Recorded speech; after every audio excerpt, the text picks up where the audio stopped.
Hello, my name is Rookie Carrier, and I am a student in WKU's LITE program. I'm studying to be a library media specialist, and I'm currently a student in LITE 527. And today I will be talking about how to boost student engagement and empower students to read and develop a love of learning and reading. And the way that students can do that, or the way that I'll be discussing, is through literature circles. So you may be asking yourself, what is a lit circle? Literature circles are basically small group discussions in which the members pool their knowledge and their responses to construct meaning connected to the literature they have read. And that is according to Bond on page 76 in Literature and the Young Adult Reader, which is what this PD will be based off of. A lot of the information we'll be looking at is from Ernest Bond. So according to Bond, basically, literature circles are groups that read a novel and discuss it together in a meaningful way. Most importantly, literature circles are student-led. So literature circles can be used in the library by a library media specialist, trying to boost community engagement. If you work in a school, trying to boost student engagement. This activity can most definitely be applied in libraries, but it can also be applied in the classroom. So if you are a library media specialist, or if you are a teacher, this is a strategy that you can use in your classroom. There may be a little bit more work for you on the front end, but towards the back end, where students are engaging in the literature circle, it is a student-led discussion. So we're going to be jumping into why literature circles may be a good choice for you. So you may be asking yourself at this point, why would I choose to do a literature circle in my classroom or library? Well, Ernest Bond states that literature circles encourage collaboration among students. Literature circles encourage dialogue and conversation, and literature circles promote the enjoyment of literature. So if you use this strategy, we're seeing students work together. We are seeing students engaging in conversation, talking about ideas, what they have learned or taken away from the book, sharing their different perspectives, working together, learning from each other. And then we also just see an enjoyment of literature, students discussing, if you use the strategy in your classroom, this book that was assigned to them, if you're using the strategy in the library, potentially a book that students chose or recommended, or that you chose to use in the library for a literature circle, and coming together and talking about it. So according to the Children's Literacy Initiative in 2017, they stated that literature circles give students the opportunity to talk about books with their peers. Through these conversations, they build community, learn critical speaking and listening behaviors, deepen their understanding of books, and recognize that reading is fun. So using a literature circle, you're promoting learning, you're promoting education, you're promoting a love of reading, which I feel as teachers and library media specialists, that's incredibly important. We want to establish a lifelong love for reading in our students, and literature circles could be the foundation for that. So you may be thinking to yourself, well, I'm not a library media specialist yet. Or you might be thinking about, I'm not an English teacher. So like, what if I don't teach English? What if I'm not working in a library at this point? Are literature circles still applicable to me? Absolutely, yes, they are. So a great thing about literature circles is that they can be modified for other content areas. So you don't just have to be an English teacher to be able to engage your students with literature circles. myself, I am a social studies teacher. So I have engaged in literature circles before, and they can be modified to fit my content area. So literature circles can be modified to argue different topics or discuss various scenarios that can be used in other content areas outside of English. So here are some examples below. Maybe you are a science teacher. A topic that could be applicable for a literature circle is, should we depend on fossil fuels or renewable energy? If you're a social studies teacher, an example could be, was it the best decision for the US to use the atomic bomb in World War II? If you teach art history, you could argue who was the best artist from the Renaissance. If you taught government, you could argue, should juveniles be tried as adults? If you are a math teacher, you could argue, is it better to pay my mortgage off early, or should I invest my money in a Roth IRA? So as long as you can find literature or material, a reading to engage students and spark these conversations, absolutely yes, literature circles can be used in content areas outside of English.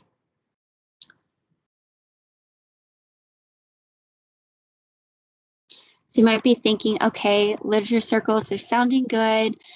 Students are engaging, they're reading, discussions taking place, collaboration. And I might not teach English, but I'm seeing now that I can use this in my classroom or when I become a library media specialist in the fall. So you might be like, well, how do I get started? What does a literature circle look like with the students? So Ernest Bond discusses Harvey Daniels' book, Literature Circles, Voices and Choice in Book Clubs and Reading Groups. And in that book, Harvey suggests that teachers assign roles to students for maximum student engagement. So we don't just come together around a circle and just start talking about a book, but Harvey suggests that we give students specific tasks or roles or jobs so that they are engaged. Well, it's really to increase or provide for maximum student engagement. So some of the roles that Harvey Daniels suggests is discussion director, who poses open-ended questions concerning the reading, literature luminary, who reads aloud key passages from the text, illustrator, who creates graphic images inspired by the text, connector, who finds links between the work of literature and the wider world, summarizer, who produces a brief summary of the text, vocabulary enricher, who selects and defines significant words from the text, investigator, who locates background information on topics related to the reading. So these are some examples that Harvey Daniels provides, but I did a little bit more research and found some other examples that Scholastic provides. So these are suggested roles for teachers interested in doing literature circles. The discussion director, which is similar to discussion director by Harvey Daniels. The discussion direction writes questions to guide thoughtful group discussion and keeps groups on task. So they're always kind of redirecting that conversation if it begins to stray off in a direction not related to the book that was read. Connection maker, who writes their own and groups members' connections. That could be, a text-to-text connection, a text-to-self connection, or a text-to-world connection. The summarizer, which we saw that in Harvey Daniels, they would writes a beginning, middle, and end summary, revises with group input, and creates a final book summary. The word wizard searches for unusual word choice or description, or defines words the group may not know. And the passage picker, which selects and rereads important passages or descriptive imagery sections to the group and discusses the author's style. So there's a long list of suggestions for roles. These are just the ones that I'm presenting to you, but if you did a little research on your own online, I'm sure that you could find even more potential roles or come up with some roles on your own. So you may be thinking, well, that's a lot of options. Which roles should I pick? You should choose what will work best for your classroom. Remember, literature circles are flexible and they can be modified to fit your classroom the best.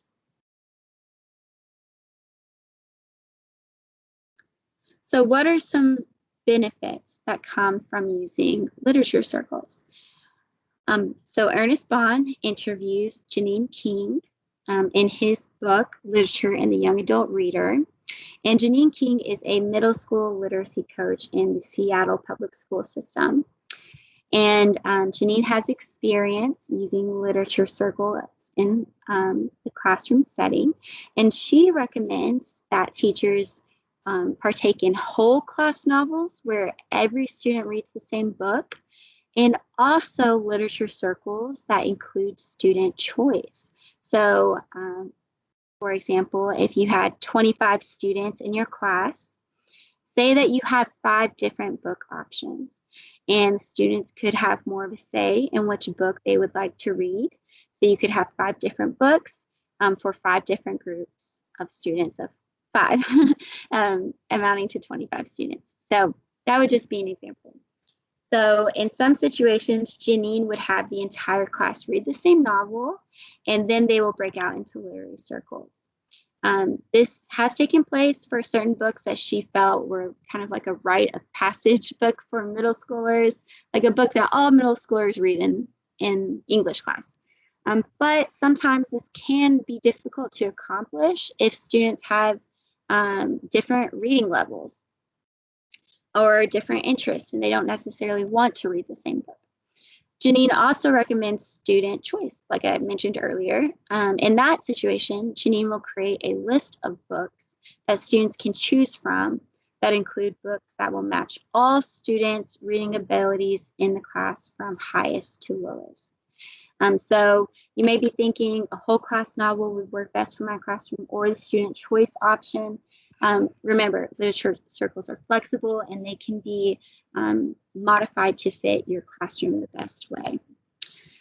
Bond also discusses how literature circles can end in an end of unit project, and that can benefit a wide range of students.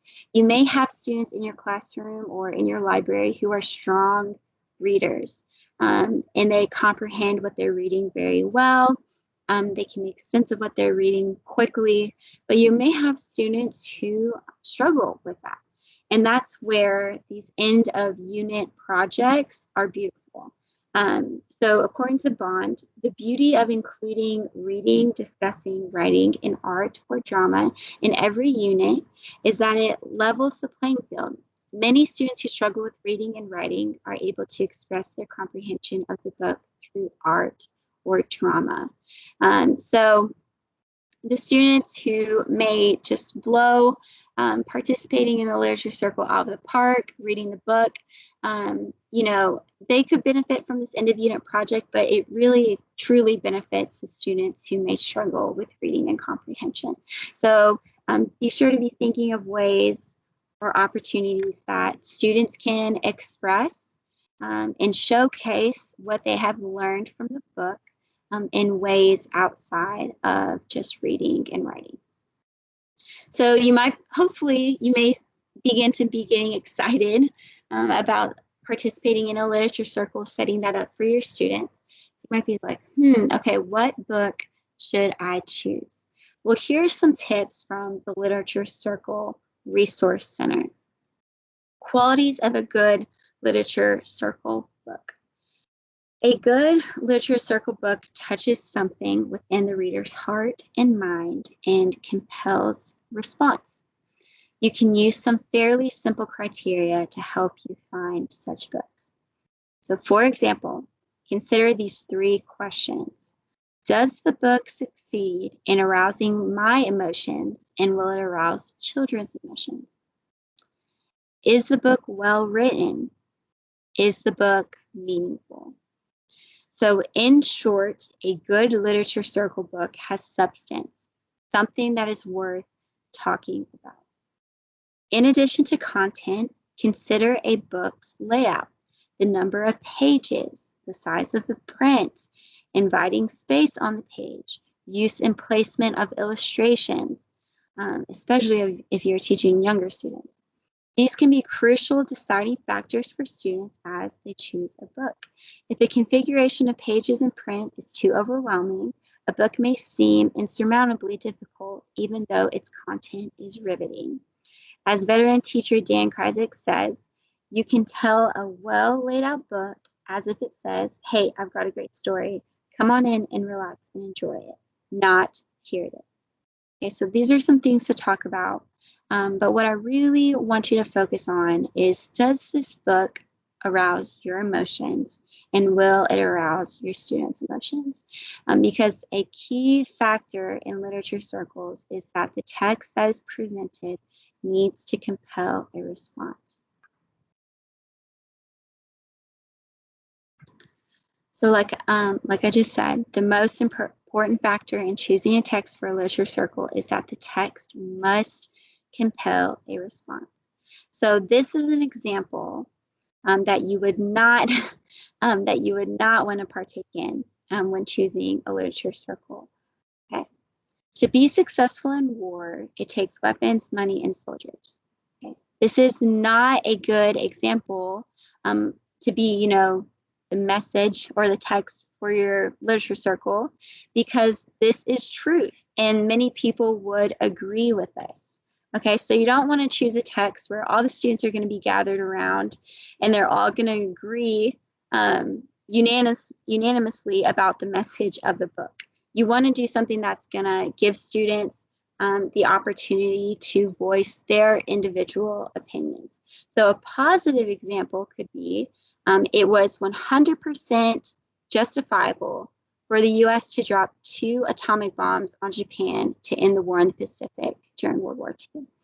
This is a positive example because it is a definite statement. Okay, so some students would agree, some students wouldn't, and gives them the opportunity to argue their stance. Okay? Students need the opportunity to evaluate and decide for themselves their stance on the issue at hand in front of them. So you might be thinking, okay, I'm taking all this information, but it seems kind of a lot. Can I pull this off? Yes, you can. And here are some tips and suggestions to help facilitate that discussion in your classroom. These are provided by the National Council for the Social Studies. And all of these links that are included in the PowerPoint, you will have access to when I post this. I will give you access to these links. So if you want to do additional research or come back and visit this, you will have the opportunity to do that. Okay, so 10 tips for facilitating discussion. Number 1, ask questions that actually raise doubt rather than prompt students for a single correct answer.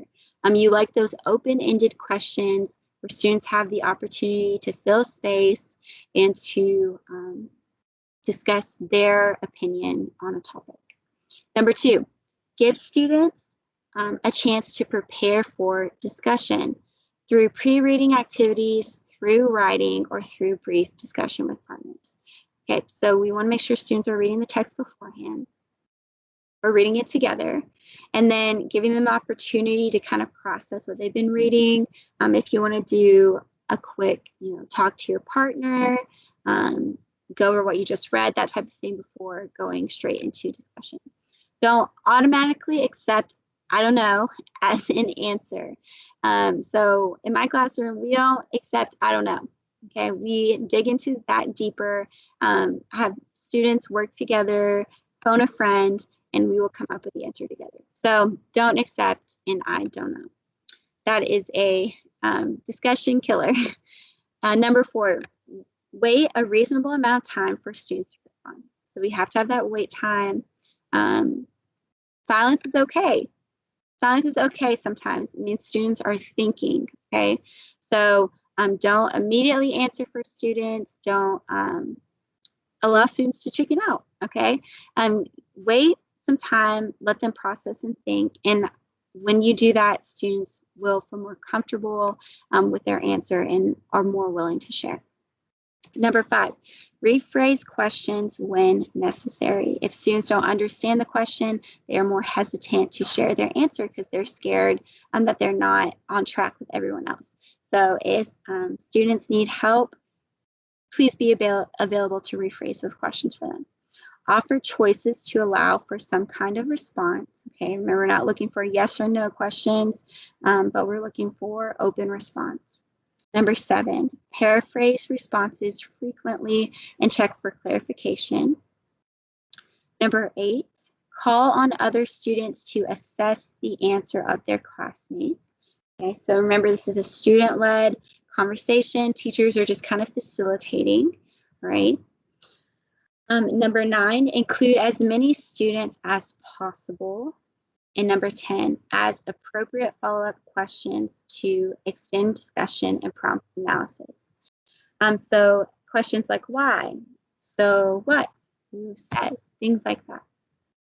Okay, so here are some tips. Also, I would share these tips with your students. Okay, you know, if conversation gets stuck, students can always quickly access this list of questions and to kind of keep conversation flowing. And once again, remember, your role as the teacher is to set up the literature circles. You're doing more work on the front end, and on the back half, students are leading the conversation. So teacher's role is to monitor. Teachers are not leading the discussion. If you're doing a whole class, group, you can rephrase those questions. You can add in the so what or the whys, but you yourself are not leading the discussion. The students are. So once again, the National Council for Social Studies suggests during the actual small group discussions, the teacher's primary role is to monitor the group behavior, beginning first the group which may struggle the most, and then moving to the others to make sure everyone understands the task. Then constant monitoring or eavesdropping on discussions will help you gauge how the students are doing, topics that need to be discussed in the whole group setting, or determine if they need more time. It is vitally important that before the end of class period, you bring the students back to whole group discussion to share ideas that have been created and presented in small groups. This is also an opportunity for you to refocus the students on the larger task at hand, which would be how they will frame their argument for their essay or for their end of unit project. Okay, so now that we have this information, I'm going to give you an example of a book that would be appropriate for a literature discussion, or like a book that I think would provoke conversation, meaningful conversation among students. Okay, it is called The Sunflower by Simon Wiesenthal. I am, once again, a social studies teacher. This book has to deal with a social studies topic, the Holocaust. So like I said, literature circles, they can be modified, they can be flexible to fit your content area. Okay, so in The Sunflower, it focuses around a young man named Simon, who is a Jew, who will be working with his group at a nearby hospital. All right, so that is the setting for the book. Okay, so we're just going to go over a quick summary of the plot. Right, so Simon, once again, he's a Jew, a young Jewish man during the time of the Holocaust. Okay. So Simon's work group arrived at the hospital. As they worked, a nurse came up to Simon and asked, "Are you a Jew?" When he answered yes, she took him into the hospital building, to the bedside of Karl, a 21-year-old dying Nazi soldier.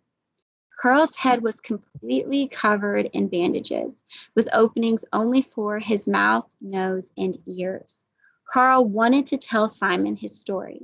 He began, "I know that at this moment, thousands of men are dying. Death is everywhere. It is neither infrequent nor extraordinary. I'm resigned to dying soon.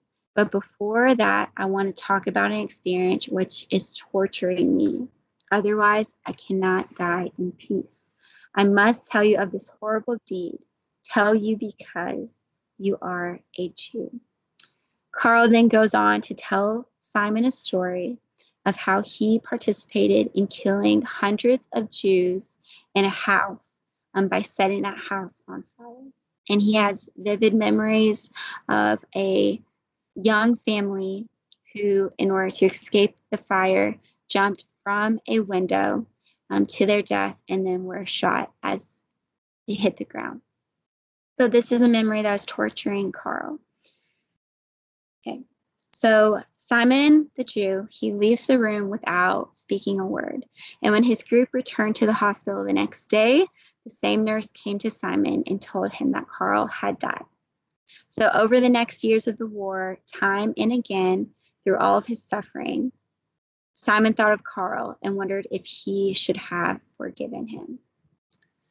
Okay, so why would this book, The Sunflower, be a good choice for a literature circle? Students can argue their position. Simon should have forgiven Carl. Simon should not have forgiven. Or, somewhere in between. There's not a set answer. It gives students the opportunity for space and to discuss this matter. It is their response that drives conversation. Okay, so remember, you're wanting to choose a text that repels a conversation, evokes emotion, and gives the opportunity for a response. Okay, so we've gone through what a literature circle is, what the benefits of a literature circle are, what does the structure of a literature circle look like. Literature circles can be used outside of English classrooms. Yes, so we've gone over a lot of this. And now I want to give you the opportunity to try and prepare for a literature circle yourself. So you will now have time to prepare for your own literature circle. Feel free to focus the literature circle on your content area, or if you're going to be a library media specialist soon, a book that you would select as a library media specialist. So you might have a little bit more flexibility if you choose that second option, but if you're going to go into school the next school year in the fall, still as a teacher, you might want to consider choosing a book or a text information for your content area so that you can use this strategy. Okay, so the way that we are going to go about doing this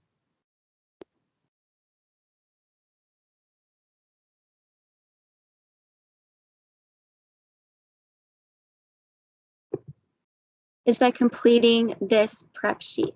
Okay, so you're going to go through these questions.